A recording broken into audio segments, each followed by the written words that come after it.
طب انا مستعد ادفع لك اكتر مما تتخيل في مقابل انك تسلمني عقد الجواز العرفي الاصلي وكل السيديهات اللي عندك. نو شهدي بيه، نو، انا مش سافل ولا نادلة عشان اخد منك فلوس. زي ما قلت لك، ورقه قصاد ورقه.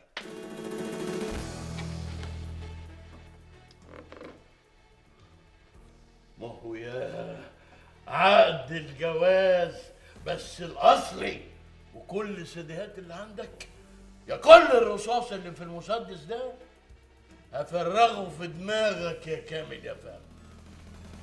ارجوك شهدي بيه، ما تقتلنيش، سيبني اعيش، انا هعمل لك كل حاجه. اللي زيك لازم يموت عشان انضف الدنيا من سفالته وحقرته. والله لو انت عندك شجاعه صحيح وقادر تعملها، ادي المسدس اهو في وشي، اضرب الطلقه، كلمي شهدي. هقتلك لو ما جبتش الورقه والسيديات اللي عندك يا سافل يا واطي. انت اجمل من انك تقتل دبانه. بقول لك هقتلك هقتلك بقول لك. ما تلاقيش يا سومه، ده صاحبي صديقي بيفرجني المسدس الجديد بتاعه، سو كيوت شهدي بيه. لا سيب الحاجات دي دلوقتي، هاتلنا 2 قهوه ساده لحسن القعده دي شكلها هتطول.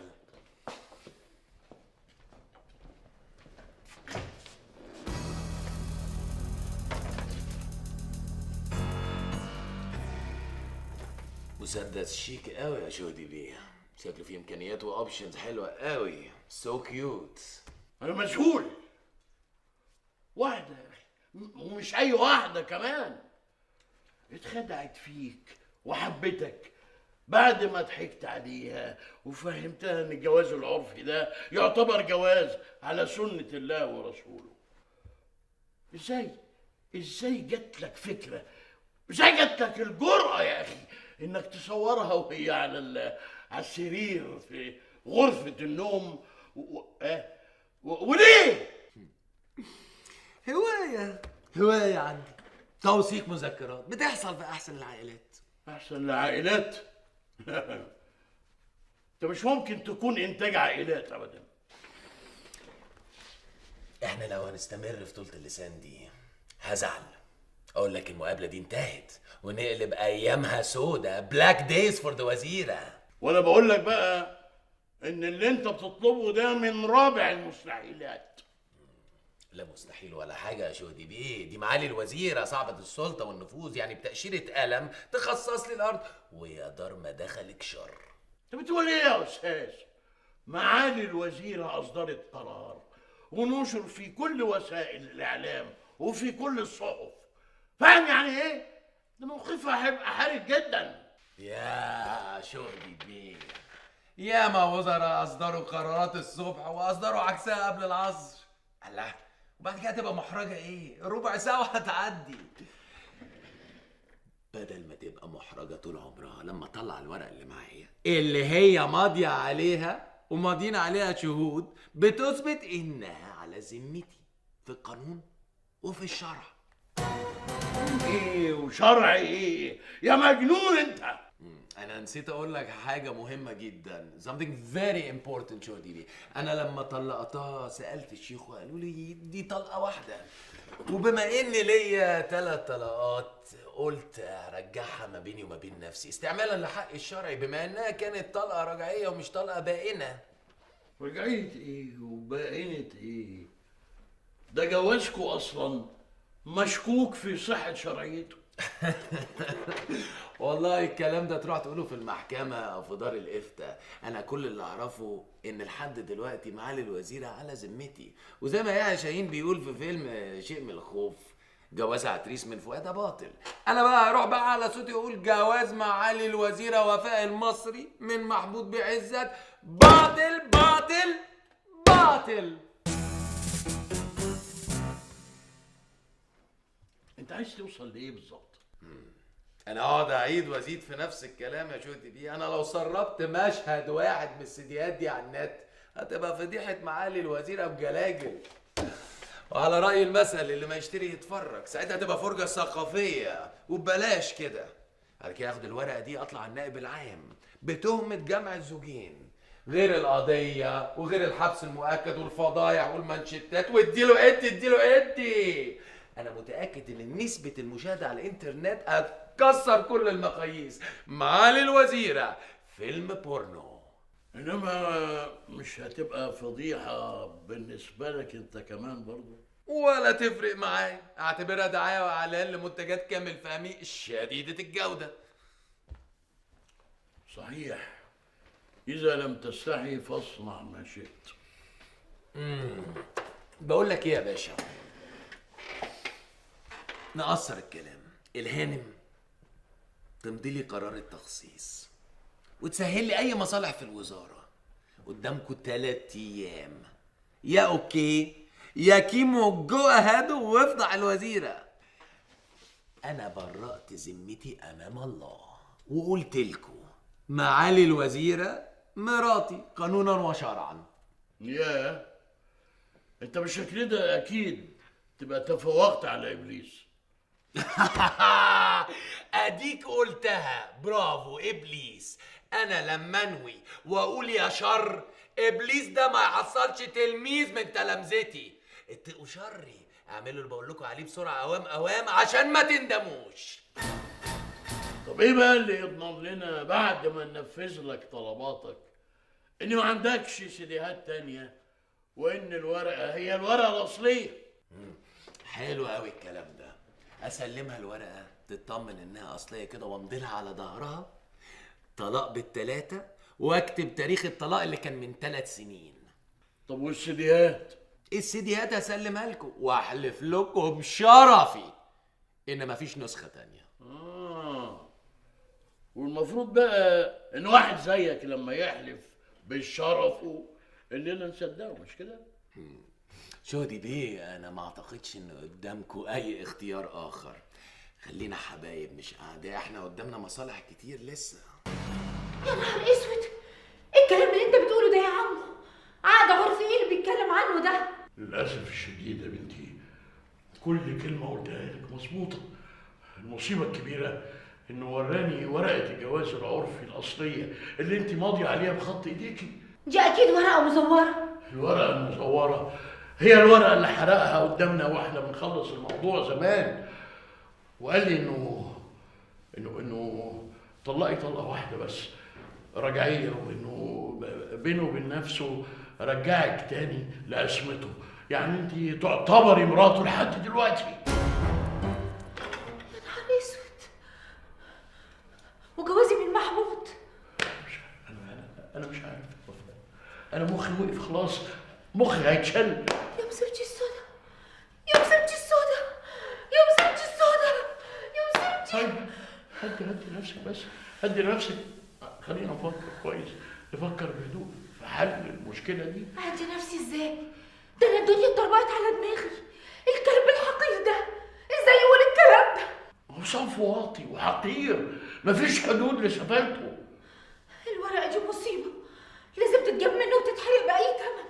هو بقى حاطط الورقه دي قدام قرار التخصيص لارض شرم اللي كانت مخصصه لشركته. ده قرار وزاري وصادر، يعني استحاله اتراجع فيه. وبالشكل ده هيبقى فتحنا على نفسنا نار جهنم يا وفاء. وبعدين لو نفذ تهديده فعلا وراح للنائب العام الخسائر هتبقى مهوله. انا موقفي هيبقى ايه قدام محمود وقدام ولادي وقدام المجتمع؟ الناس هتقول عني ايه؟ هيقولوا معالي الوزيره بنت الاسره العريقه متهمه في قضيه جمع بين زوجين. انا شخصيه عامه ومسؤوله في الدوله، يعني الجرايد والاعلام ما هيصدقوا. دي مش هتبقى فضيحه الموسم وبس، دي هتبقى فضيحه القرن. ما انا عارف اقول لك ايه يا وفاء، انت عندك حق يا بنتي. طب انا دلوقتي قدام ربنا جوازي من محمود صح ولا جواز غلط وباطل؟ والله ما انا عارف اقول لك ايه يا وفاء. طب مش الشيخ اللي احنا رحنا له قبل كده قال ان جوازي من الكلب اللي اسمه كامل ده يعتبر باطل؟ لا هو ما قالش انه باطل، قال يعتبر منقوص. معرفش بقى منقوص دي تبقى باطل ولا مش باطل. طب احنا لازم نروح له يقول لنا ايه رأي الدين ويشوف لي حل في المصيبة اللي انا فيها دي. طيب هدي نفسك بس يا وفاء، هدي نفسك. بكره ان شاء الله هتصل بيه وهحدد معاه ميعاد. هنحط الموضوع قدامه بكل تفاصيله ونشوف ايه رأي الدين في المعضله اللي احنا فيها دي. ده انا هتبقى مصيبتي سودا، هتبقى مصيبتي سودا لو طلع جوازي من محمود باطل وجوازي من اللي اسمه كامل فهمي ده كان مشكوك فيه. المهم دلوقتي واللي انا بفكر فيه الواطي اللي اسمه كامل فهمي ده هنعمل معاه ايه؟ انا مش عارفه افكر في اي حاجه لحد ما اطمن الاول على صحه جوازي من محمود. ربنا يعلم يا وفاء يا بنتي قلبي معاكي قد ايه. بس المهم دلوقتي واللي قدامنا ومفيش مفر منه انك اول ما تروح الوزاره بكره تمضي له القرار بتاع التخصيص وتديهوني ارميهوله في وشه واخد الورقه بتاعتنا ونخلص من تهديداته. وزاره ايه اللي عايزني اروحها بس يا عم ومش بشوف حل في الكارثه اللي انا فيها دي؟ وبعدين يا وفاء الكلب المسعور ده مدينا فرصه 3 ايام، لو ما استلمش القرار هينفذ تهديده. اطمن الاول على صحه جوازي من محمود وبعد كده نبقى نشوف هنعمل ايه مع الكلب الحقير اللي اسمه كامل زفت ده. اطمني يا معالي الوزيرة وطمني صاحبتك، زواجها من زوجها الحالي صحيح وليس باطلا، وطلاقها من زوجها العرفي حتى وإن صح زواجهما العرفي فقد وقع الطلاق وإن كان رجعيا وأعادها لعصمته بدون علمها. ليه بقى؟ لأنه كان يجب عليه أن يعلمها أنه قد أعادها لعصمته قبل مرور شهور العدة، وبذلك أصبحت الطلقة الرجعية طلقة بائنة ووقع الطلاق فعلا. أما بالنسبة لزوجها الحالي فما دامت قد تزوجته بعد انقضاء شهور العدة فزواجها صحيح 100%، والله تعالى أعلى وأعلم. الكلام ده اكيد يا مولانا؟ أكيد يا معالي الوزيرة بإذن الله. يعني جوازها من جوزها الحالي اكيد مش باطل؟ صحيح وليس باطلا. بس عايز أقول لك حاجة، أنا أنصح صاحبتك إنها تذهب إلى أحد المحامين، لأن زوجها العرفي معاه أصل ورقة الزواج العرفي، فلا بد أن تستشير هذا المحامي في أمرها حتى لا يتحايل عليها وتقع تحت طائلة القانون بتهمة الجمع بين الزوجين.